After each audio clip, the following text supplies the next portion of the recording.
모압은 젊은 시절부터 평안하고 포로도 되지 아니하였으므로 마치 술이 그 찢기 위에 있고 이 그릇에서 저 그릇으로 옮기지 않음 같아서 그 맛이 남아있고 냄새가 변하지 아니하였도다. 그러므로 여호와께서 말씀하시니라. 날이 이르리니 내가 술을 옮겨 담는 사람을 보낼 것이라.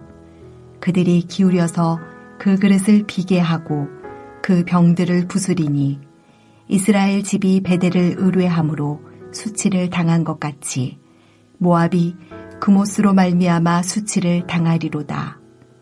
너희가 어찌하여 말하기를 우리는 용사요 능란한 전사라 하느냐. 만군의 여호와라 일컫는 왕께서 이와 같이 말하노라. 모압이 황폐하였도다. 그 성읍들은 사라졌고 그 선택받은 장정들은 내려가서 죽임을 당하니 모압의 재난이 가까웠고 그 고난이 속히 닥치리로다.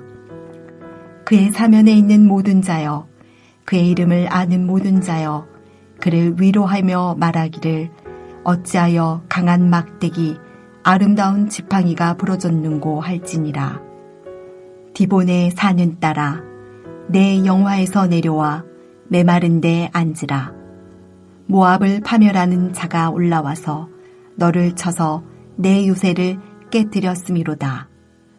아로엘에 사는 여인이여, 길 곁에 서서 지키며 도망하는 자와 피하는 자에게 무슨 일이 생겼는지 물을지어다. 모압이 패하여 수치를 받나니 너희는 울면서 부르짖으며 아르논가에서 이르기를 모압이 황폐하였다 할지어다.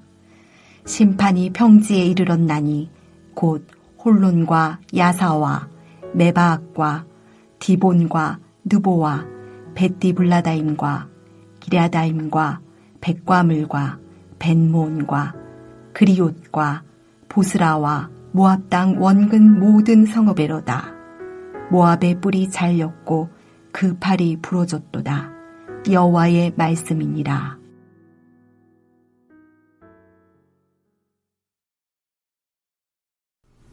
모압은 젊은 시절부터 평안하고 포로도 되지 아니하였습니다. 이 말은 그동안 안전하고 평탄하게 살았을 뿐만 아니라 전쟁으로 인해 포로로 잡혀가는 일도 없었다는 것입니다. 이것은 마치 포도주를 만들 때 이리저리 이동하지 않으므로 찢기가 곱게 밑으로 가라앉은 맑은 포도주와 같았습니다. 모압은 포도주처럼 맛과 향기가 영원히 변하지 않을 것으로 스스로 여겼습니다. 이런 모압에 대하여 하나님은 술을 옮겨 담는 사람, 즉 바벨론 군대를 보내어서 그 포도주를 비우게 하고 병들을 깨트려 버리겠다고 말씀합니다. 모압은 지금까지 살아온 평탄한 삶이 자신들의 수고로 이루어진 것처럼 착각했고 그 영광을 자신이 섬기는 그모스 신에게 돌렸습니다.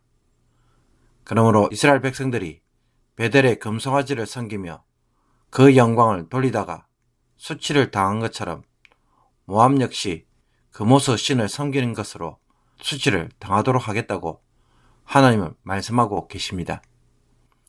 그렇다면 모압이 자랑하던 군사력은 어떠했습니까? 바벨론 군대를 막을 만큼 대단하였습니까? 그들은 자신들을 우리는 용사요 능란한 전사들로 여겼습니다. 그러나 여기에 대해 만군의 여호와는 모압이 황폐하였도다. 그 성읍들은 사라졌고 그 선택받은 장정들은 내려가서 죽임을 당하니 모압의 재난이 가까웠고 그 고난이 속히 닥치리로다 라고 선포합니다. 다시 말해 모압의 용사들은 적군과 맞서기 위해 나갔지만 그들은 살육을 당하고 모압의 멸망은 속히 닥칠 것이라고 말씀합니다. 그 결과 주변에 있던 이웃 민족들이 어떤 말을 합니까? 어찌하여 강한 막대기, 아름다운 지팡이가 부러졌는고? 라고 탄식하며 말하게 될 것입니다. 모압 왕이 사라지고 유다처럼 바벨론의 속국이 된다는 것입니다. 하나님은 모압의 옛 수도인 디본에게는 요새가 무너졌으니 영광스러운 자리에서 내려와 메마른 맨 땅에 앉으라고 명령하시고, 모압의 북쪽에 있는 전략적 요청지인 아로엘에 모압에 임한 재난을 피하기 위하여 도망가는 자들에게 그 이유를 물어보라고 명령하시면서 모압의 멸망을 인정하고 확인하라고 하십니다. 하나님의 이런 심판은 한 성읍에만 일어난 일이 아니었습니다. 모압의 여러 성읍들을 일일이 열거하면서 심판을 피할 성읍이 없을 것이라고 선포하고 있습니다. 하나님은 바벨론을 통해 모압이 자랑하던 그 힘과 권세를 자르고 부러뜨리심으로써 그 힘을 완전히 상실하게 하셨습니다. 그래서 더 이상 나라를 세울 수 없게 하셨습니다. 그러므로 오늘 본문은 모압의 착각을 다루고 있습니다. 지금까지 경제적으로 부유하였고 군사적으로도 막강하였던 모압이고 외세의 침략이나 포로로 잡혀가는 일을 전혀 당해본 적이 없었기에 모압은 자신의 이런 상태가 영원할 것이라고 여긴 것입니다. 우리 시대에 혹 누군가가 미국이나 소련, 중국이 언젠가는 멸망을 당할 것이라고 말한다면 과연 믿을 수 있을까요? 언젠가 먼 훗날에는 그럴 가능성이 있지는 않겠지만 지금의 눈으로 보면 도무지 생각할 수 없는 일입니다. 모압이 바로 그런 착각 속에서 살고 있었습니다. 좋은 직장을 다니고 안정적인 수입에 잘 성장한 자녀들과 함께 매일 하루하루를 살아가는 사람들에게 조만간에 이 평안이 하루아침에 무너질 것이라고 말한다면 그 사람은 미친 사람처럼 평가받을 것입니다. 그러나 오늘 본문에서 하나님은 모압을 통해 무엇을 말씀하십니까? 사람이 영원히 누릴 수 있는 영광은 없다고 말합니다. 특히 자신의 힘으로 세우고 그 영광을 하나님이 아닌 금오스 신에게 돌리는 사람에게는 반드시 무엇이 임할 수밖에 없습니까? 옮겨 담는 사람, 모압을 파멸하는 자를 보내실 것이라고 말씀합니다. 그들의 삶의 평안을 지켜주는 진정한 실체는 그들의 경제나 군사도 아니며 금오스 신도 아니었습니다. 하나님이 심판을 잠시 유보시켜 주시는 은혜로 인하여 짧게 누리는 복에 불과했습니다. 그러므로 하나님은 과연 누가 우리의 삶을 지켜주시는지 보여주시겠다고 오늘 말씀하고 계시는 것입니다. 그렇다면 지금 내가 누리는 이 은혜가 하나님으로부터 온 것임을 인정만 하면 하나님의 심판에서 제외될 수 있을까요? 그런 고백이 없었기에 하나님은 이것이 괘씸하여 우리에게 재앙을 내리시는 것입니까? 우리가 하나님께 영광을 돌린다는 것은 단지 말로만 고백하는 행위가 아닙니다. 물론 올림픽 게임에서 선수가 승리를 한 후에 이 모든 것을 하나님께 영광을 돌립니다 라고 고백하는 것도 쉬운 일은 아니기에 함부로 무시할 수는 없습니다. 그러나 하나님에게 영광을 돌린다는 것은 입술의 고백을 넘어서는 일입니다. 그것은 하나님 때문에 모든 것을 결정하고 하나님을 위해 그 모든 일을 시도하는 행동입니다. 직장이나 사업을 할 때 하나님에게 영광을 돌린다는 것은 이 사업을 통해 사람들로 하여금 하나님을 찬송하게 만드는 일입니다. 그렇게 하려면 하나님이 원하시는 것을 제1 우선순위에 두어야 하고 하나님이 원하시는 방법을 따라 행하는 것입니다. 하나님이 원하시는 것은 성경이 강조하는 가치들입니다. 하나님이 율법을 통해 세우고자 하는 중요한 진리들이 하나님이 원하시는 가치들인 것입니다. 모압은 금오스 신에게 영광을 돌리려고 했기에 금오스 신이 좋아하는 것을 추구하고 그것을 따라 행함으로 그에게 영광을 돌렸습니다. 성도 역시 하나님에게 영광을 돌리려고 한다면 그는 하나님이 좋아하시는 것을 추구하고 그것을 행함으로 영광을 돌리는 것입니다. 그렇게 하려면 우리는 반드시 사는 방법을 바꿀 수밖에 없습니다. 누군가가 커피집을 운영한다면 어떻게 해야 하나님에게 영광이 될까요? 그것은 마치 하나님이 그 가게를 운영하시듯 바라보고 일하는 것입니다. 하나님은 어떤 원두커피를 파실까요? 손님들에게는 어떤 서비스를 하실까요? 커피에 대한 적정한 가격은 얼마입니까? 손님에게 속이는 것은 없습니까? 하나님이라면 종업원들과 어떤 관계를 맺고자 하실까요?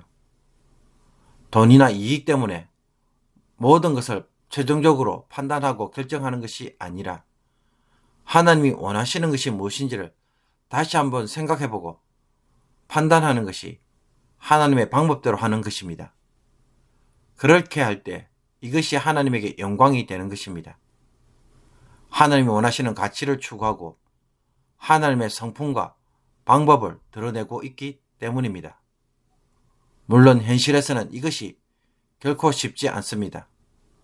우리는 지금까지 살면서 항상 모압처럼 내 중심적으로 살아왔기에 우리의 내면에 깊숙이 뿌리 박은 이 습관을 버린다는 것은 결코 쉬운 일이 아닙니다. 심지어 그렇게 생각하는 것 자체가 어렵습니다. 생각을 하고 싶어도 생각이 잘 안 되는 것입니다. 우리가 캐나다에 살면서 캐네디언처럼 살려고 하지만 과연 우리 몸에 배어있는 한국 문화와 한국인들이 가지는 습성을 쉽게 버릴 수 있을까요?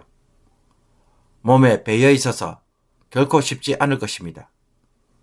그러므로 매일 말씀으로 자기를 새롭게 길들이는 일을 하지 않으면 우리는 너무나도 쉽게 과거로 종종 돌아가 버리는 것입니다. 하나님의 영광을 위하여 사는 것이 아니라고 한다면 사람의 영광은 반드시 무너질 수밖에 없습니다. 하나님은 자기를 대적하는 모든 것에 대해서는 무너뜨리시기 때문입니다. 그래야 참 진리가 바로 서고 모든 것이 질서 있게 흘러갈 수가 있습니다. 오늘 내가 손으로 하는 일이 결코 헛된 일이 되지 않으려고 한다면 나는 어떻게 해야 하겠습니까? 하나님이 원하시는 것을 위해 하나님의 방법에 따라 행할 때만 여러분의 수고가 영원한 의미를 가질 것입니다. 이를 위해 오늘도 하나님의 방법을 찾고 구하며 순종하는 주의 백성이 되기를 주님의 이름으로 축복합니다. 기도드리겠습니다. 모든 영광을 받으시기에 합당하신 주님, 모압을 통해 사람의 영광이 얼마나 보잘것없고 짧은지를 다시 한번 깨닫습니다. 우리 손의 수고가 헛되지 않기 위하여 하나님의 영광을 위해 살아가는 자들이 되게 하여 주옵소서.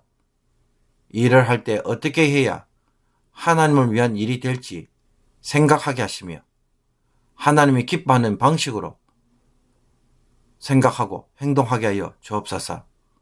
우리가 하는 일을 통해 하나님이 드러나게 하시며 하나님 때문에 했기에 하나님이 사람들로부터 찬송과 영광을 받으시도록 애쓰는 모든 성도들이 되게 하여 주옵소서.